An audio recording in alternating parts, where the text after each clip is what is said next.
أعوذ بالله من الشيطان الرجيم. بسم الله الرحمن الرحيم.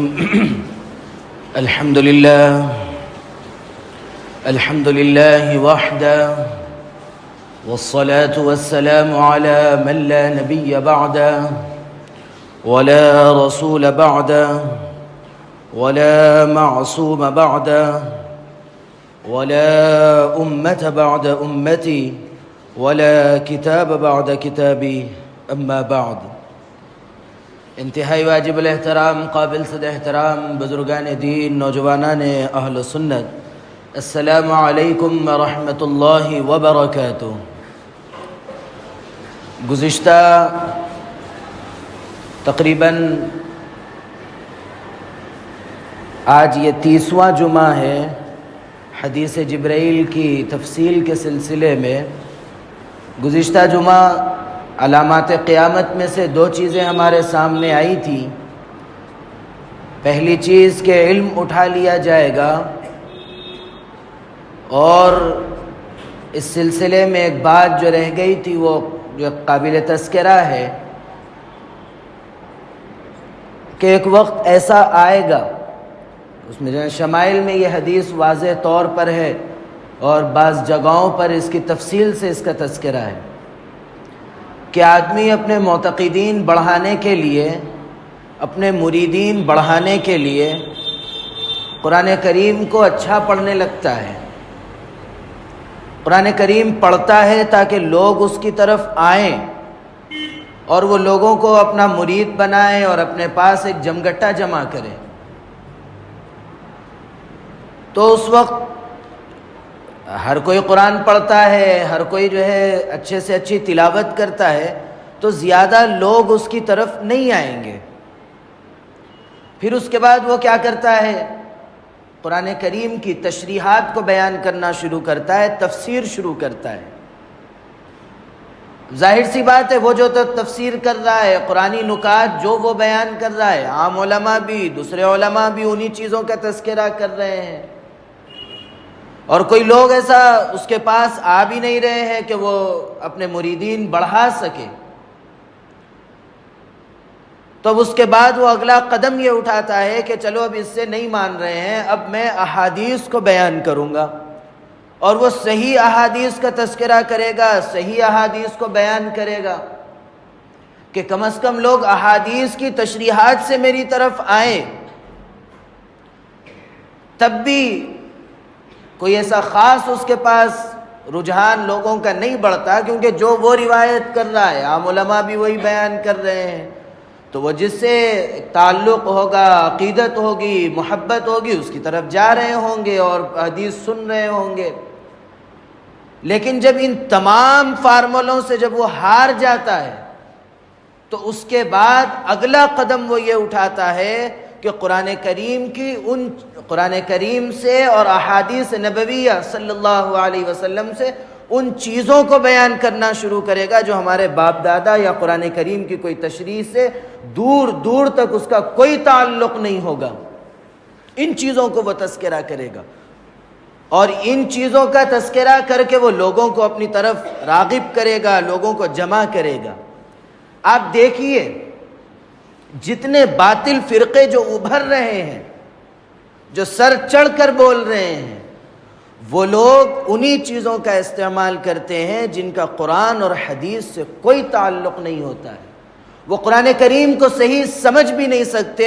حد تو یہ ہے کہ قرآن کریم کو پڑھنا بھی ان کو نہیں آتا.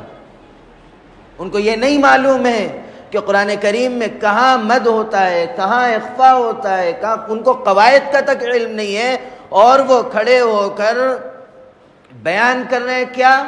احادیث کی تشریحات، قرآن کریم کی تفسیر وہ بیان کر رہے ہیں. اور مسلمان کا حال یہ ہے جب ایمان کا مسئلہ آ جاتا، اسلام کا مسئلہ آ جاتا، اس سے بھولا بیچارہ کوئی ہے ہی نہیں.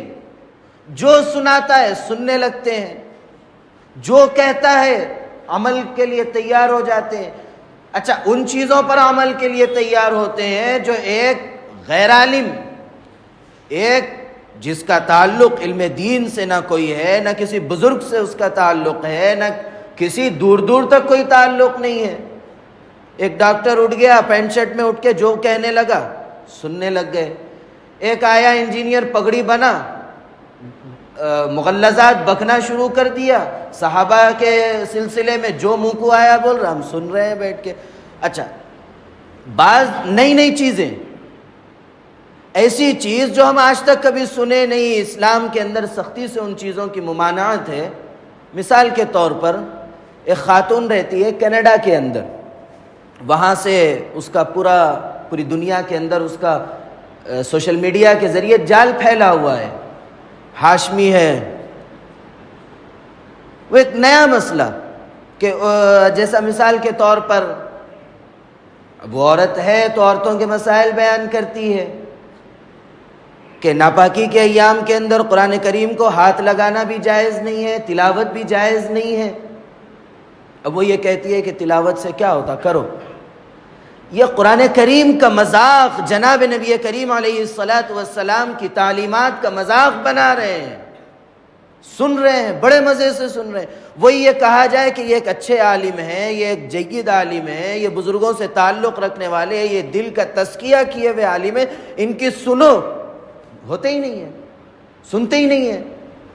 اب جب ان قسم کے مراحل میں ہم آئیں گے تو بتاؤ جب آخری وقت ہمارا آئے گا اس وقت کیا ہمارے زبان پر جناب نبی کریم علیہ الصلاۃ والسلام کا کلمہ جاری ہوگا؟ کیسے ممکن ہے جب آپ زندگی بھر آپ کی تعلیمات کے خلاف عمل کیے ہو، جب آپ زندگی بھر آپ کی سنتوں کو پیروں تلے روندا ہو، کیسے یہ ممکن ہے کہ آخر وقت میں جناب نبی کریم علیہ الصلاۃ والسلام کا کلمہ ہمیں نصیب ہو؟ اللہ حفاظت فرمائے، اللہ آخر وقت میں کلمہ ہماری زبانوں پر جاری فرمائے. یہ حال ہوگا. اسی لیے اپنے آپ کو ایک صحیح رخ پر ڈالے اور دل و دماغ میں اچھی طریقے سے یہ بٹھا لے کہ ہم جس کو جانتے نہیں ہیں اس کو سننا ہی نہیں چاہیے. اللہ رب العزت توفیق عمل نصیب فرمائے. اگلی بات جو گزشتہ آئی تھی کہ قتل و قتال عام ہوگا، اس کی تشریح میں جناب نبی کریم علیہ الصلاۃ والسلام نے یہاں تک ارشاد فرمایا کہ جب قتل و قتال عام ہوگا، نہ قاتل کو پتہ ہوگا کہ وہ کیوں مار رہا ہے، نہ مقتول کو پتہ ہوگا کہ وہ کیوں مر رہا ہے. یعنی قاتل چند پیسوں کے لیے، چند ٹکوں کے لیے قتل کے لیے آگے بڑھ جاتا ہے اور اس کو یہ علم بھی نہیں ہوتا کہ یہ کون ہے مجھے مارنے والا، میں اس کو جانتا بھی نہیں ہوں، میرا اس سے کوئی تعلق بھی نہیں ہے، اور وہ آ رہا ہے، مار رہا ہے اور موت کی گھاٹ اتار رہا ہے. یہ ہوگا. اب جناب نبی کریم علیہ الصلاۃ والسلام نے جو باتیں بتائی ہے، آج ایسا محسوس ہوتا ہے کہ ہمارے دل کا حال جناب نبی کریم علیہ الصلاۃ والسلام بتا رہے ہیں. اور پھر جب یہ حالات جو بتائے ہیں اللہ کے نبی علیہ الصلاۃ والسلام، ایک مسلمان کی بحیثیت مسلمان یہ ذمہ داری ہے کہ ان چیزوں سے بچے اور رکے رہے. اللہ رب العزت توفیق عمل نصیب فرمائے. آخر میں ایک اور علامت کا تذکرہ مختصر یہ ہے کہ اللہ کے نبی علیہ الصلاۃ والسلام آگے ارشاد فرماتے ہیں کہ ثم یأتی بعد ذلک زمان یقرأ القرآن لا یجاوز تراقیہم، کہ اللہ کے نبی علیہ الصلاۃ والسلام فرماتے ہیں کہ لوگ قرآن کریم کی تلاوت کریں گے لیکن قرآن کریم ان کے حلق کے نیچے تک نہیں اترے گا. اس کا مطلب کیا ہے؟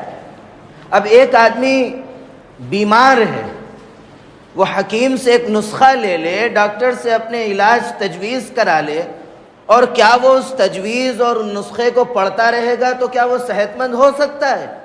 ظاہر سی بات ہے کہ بالکل نہیں ہو سکتا. اس کے لیے اگلا قدم یہ اٹھانا پڑے گا کہ دوا کا استعمال کرے، جو کچھ ضرورت پڑتی ہے اس کا استعمال کرے.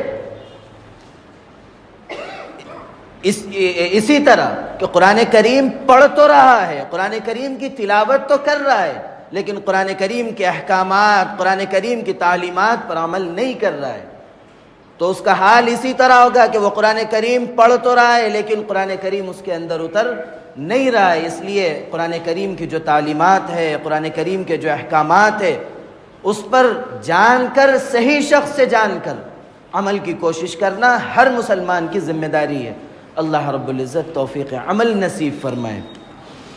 آخر میں محمد شکیل احمد صاحب کی طبیعت ناساز ہے، وہ بھی ایک انتہائی مہلک مرض کینسر میں مبتلا ہے، دواخانے میں شریک ہے۔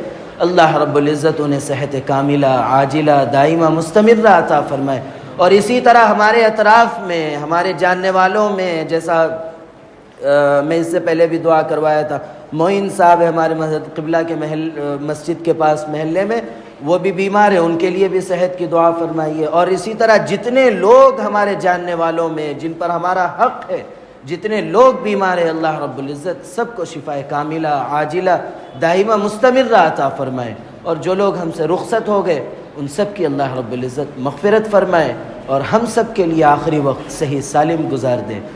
میں اللہ رب العزت کہنے سننے لکھنے پڑھنے سے زیادہ عمل کی توفیق عطا فرمائے، عمل کی باتوں پر عمل کرنے، بچنے کی باتوں سے بچنے اور عقیدے کی باتوں پر عقیدہ رکھنے کی توفیق عطا فرمائے۔ آمین وآخر دعوانا ان الحمد للہ رب العالمین۔